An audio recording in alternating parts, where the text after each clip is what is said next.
Can you go back to, so you started this in this kind of first concept and the first few transactions started 9-10 years ago?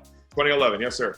And then, and so what I said to myself is, we had bought like 66 houses that year, and we were like, what was the similar story about all this? And so we kind of said, hey, it's kind of right around when this is happening. And I said, is anybody going right to the senior living community and saying, hey, I buy houses? And with my personality, that's what I did. The next day I just went in and say, hey, I buy houses. And here's the problem. It's like a hospital there. The feeling is very not warm. It's like, they want to be warm in the front, but we're still talking about life and death. And so when you show up, when somebody listens to this podcast, they're going to be driving down the street and see a new senior living community going up. And they're going to say, Phil said I should go talk to those people, right? And I'm telling you right now, that's not how it's done.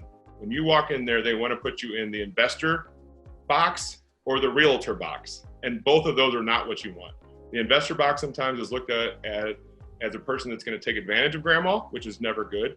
And by the way, the senior world is a class of people that do get taken advantage of a lot. So they should have scrutiny against who they refer to, right? They should protect those people. You have to know how to build trust with the industry so that way they give a warm referral to guys like me. The second thing is realtors. When people hear you're a realtor, like some people say, I'm an investor and a realtor. If they put you in the realtor box, their crocodile brain turns off because they know what a realtor is. They probably already work with a realtor and they don't need you. You've turned their brain off completely. You haven't solved any problem. You aren't different, you aren't new.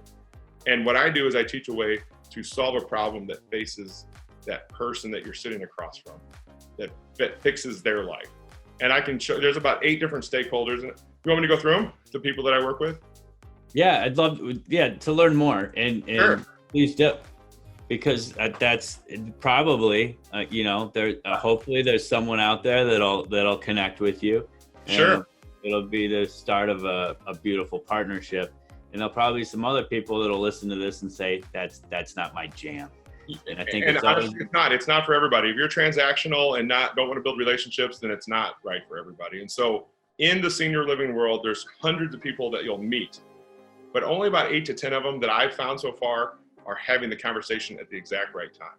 And that would be the proprietor of the senior living community, the director of the senior living community, the finance director of the senior living community, the marketing person of the senior living community, the social worker. Then there's somebody called a placement agent. A placement agent is like a real estate agent for the senior living world. So if me and you were brothers again, and we didn't know where to take mom, we would call a placement agent to help us understand our options and help us understand where mom needs to move based on demographic, geographic, her care level that we have. We're not qualified for that at all. Placement agents are phenomenal. Then you've got people that do what's called aid and attendance benefits. And those people are a lot of times financial planners. They're a phenomenal source for me. Also, you have attorneys that specialize in elder care law. So not a person that does divorces or personal injury. They usually specialize in elder care. All of those different stakeholders are having the conversation, and they're a authority, or what should I say? They're a trusted person in the adult children's life. So imagine when they refer to Philip, how great that lead is. I always say, like, everybody's starting off, so you probably have a lot of guys that do like direct mail, like postcards. The problem right now is like 38 guys are doing those same postcards. So how do you stand out in today's real estate investor world? Imagine the postman coming down and saying, hey, call Philip, don't call these other 37 people. Like that vote of confidence, like this is the trusted guy, right? Well, way more important than the mailman is the person that's helping us with our mother's end of life care.